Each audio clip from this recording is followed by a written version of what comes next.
It's Wednesday! Welcome back to Fog Wrestling. 23rd April 2025. Very late, very out of date on a depressing week after WrestleMania. The showcase of the Immortals, the granddaddy of them all. Well, this is feeling really lackluster, isn't it, guys? After that weekend that we just had, Dynamite has the opportunity to turn the wrestling world upside down, grab it by the balls, and what does it do? Nada. I mean, Master P. Master P. What's in the main event? What's their answer to what they did on Mania? Oh, Chris Statlander versus Jamie Hayter? Okay. Reel it in. Honestly, man, what is AEW doing? Like, see the last couple of weeks, it has been an absolute disaster for WWE. PR wise, and the fact that Mania really flopped, they should have been all over this. Should have been all over this, man, like a fly on shite. But they were a shite minus a fly, is what they were. But without me boring yous anymore, we'll get into it. Appreciate all the super chats on the watch along. Now, if you missed it, you missed out, brother. But I didn't do the full watch along. I watched like the last half an hour, then I did another half an hour on top of that. So I went a bit over an hour. It was fun. Shout out to everybody, super chats, the likes, all that good stuff.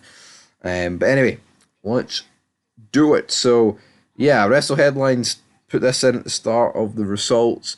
Feels like forever since AEW has been on TV. So let's get right to it tonight. Tell you what, last Thursday, 6 days. Considering the amount of wrestling that I've watched in the 6 days since then, I tend to agree. We're in Louisiana, New Orleans. Take me down to New Orleans, oh baby, please don't go. Master P arrives. Whoa, he's here with Tony Schiavone. Make him say Master P better than Travis Scott. Is he? I just don't really care for Master P. I really don't. Death Riders come out. They attack the Obs from behind. Bit of a brawl here. Joe locks in the Coquina clutch. Master P then grabs the mic. Put him to sleep, Joe. Put him to sleep. The Elite hit the ring. Save for Moxley. Chairs in hand. Marina Shafir pulls Moxley away. Prevents him from battering the Elite. And it's like, what? Out comes Swerve Strickland. Out comes Kenny Omega. There's a bunch of people. It's like, what is going to happen? Is Joe going to win? You owe me a shot, fat boy. Well, I mean, Joe is the real fat boy, but if he wants to call Moxley one, then go for it, even though he didn't. I just added that in. But you know what? They kind of went all out here with their quote-unquote stars, but it feels like they're beginning to repeat this a lot at the start of shows, don't they? There's not a lot of, there's not a lot of substance, to be honest. Patriarchy backstage. Christian then takes Rick Wayne, his Ring of Honor Television Championship. He asks him, when will you listen? We were happy for you. Me and your mama, who calls me daddy. Celebrate it, that's for sure. He may just win a championship. When he follows the plan. Some ointment in that burn, Christian. Anyway, first match, Ricochet versus Mark Briscoe. Meth Head versus Flippy Jobber. Ricochet loses, rolls through, pins Ricochet. What the hell? Mark Briscoe with the victory. Trust it to be a Ricochet match to make me yawn and near fall asleep, folks. Ricochet then grabs a chair. He hits Briscoe in the stomach with it. Kevin Knight then runs down to make the save. It then pans to the Rock and Roll Express who are in the crowd watching tonight. Fuck me, man. They'll be lucky if they don't fall asleep before going back to their care home tonight. Because what in the name of Christ is this? Schiavone then gets cut off by Stokely Hathaway. Hathaway then points out that Hangman Adam Page has committed arson. Right? Ricochet stabs people with scissors. But it's FTR that gets the spine defended. This doesn't make any sense. Stokely then says the fine is being reimbursed and the suspension is being stricken from the record. Then he says you have to talk to Big Stoke. So Stokely Hathaway is the new manager, the new agent, whatever you want to call it for FTR. You know, I've actually thought this was decent. Now, the crowd then begin to chant for rock and roll, and then the Paragon. I mean, essentially, the Rock and Roll Express here get fucking battered by FTR, and then a bunch of jobbers make the save. But you know what? I thought this was decent for Stokely Hathaway, and it's a valid fucking point. It's like, how can a guy burn down a house? Another guy stab guys with scissors, but yet FTR gets suspended? It's kind of calling it the flaws in your own logic. As I am yawning away here. Big time. Big time. Match 2. This is when I actually tuned in live. I started watching the show about 2 UK time, then I put my live. I went live about 2:30. So yeah, I've had to watch the clips of the first hour, yeah, the first like 40 odd minutes and a bit. Match 2, Young Boys versus Speedball Maile and Kevin Knight. Young Bucks win. Ricochet helps the Young Bucks win. Obviously, Kevin Knight got involved in his business earlier. Oh, Ricochet, son, man, you're making me yawn. Making me yawn. The Young Bucks pick up the victory. Brilliant for them. Into it, you know, back all of 3 seconds, man, and it feels like they're burying everybody. It's like the Young Bucks are another team. Like, I mean, this ain't a team that's, you know, just appeared in the last couple of years.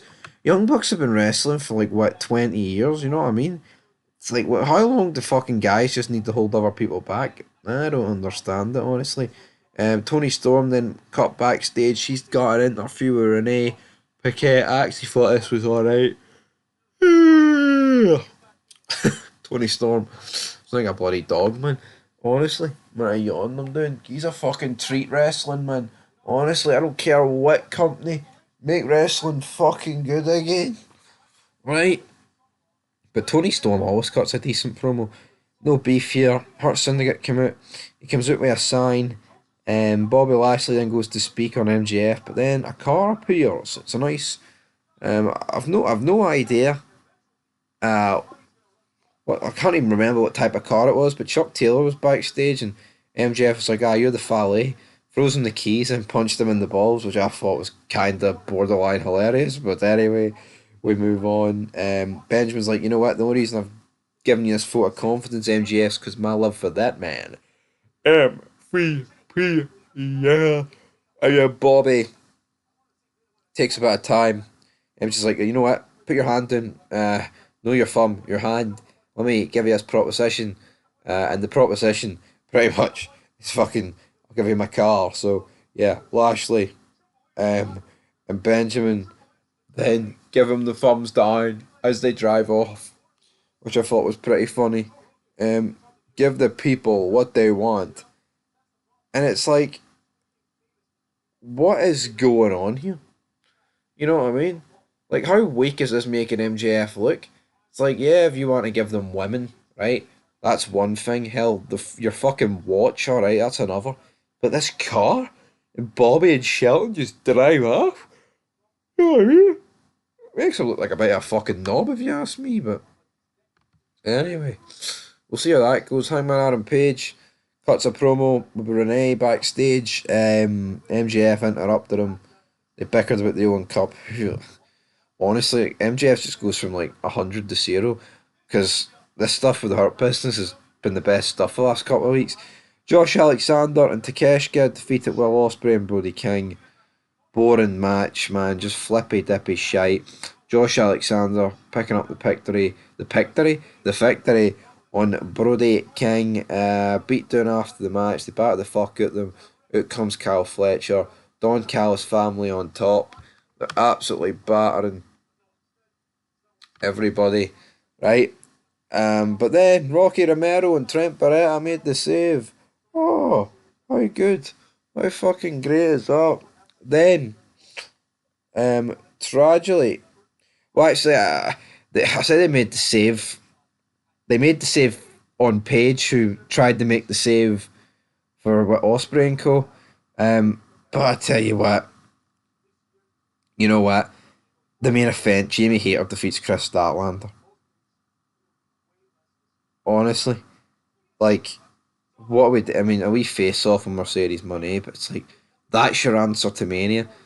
That is it. A fucking throwaway mid card women's match. That's not the answer I'm looking for. Anyway, that's it for Dynamite. Yeah, yeah, 1 out of 10, man. It was pretty fucking poor. Honestly, man.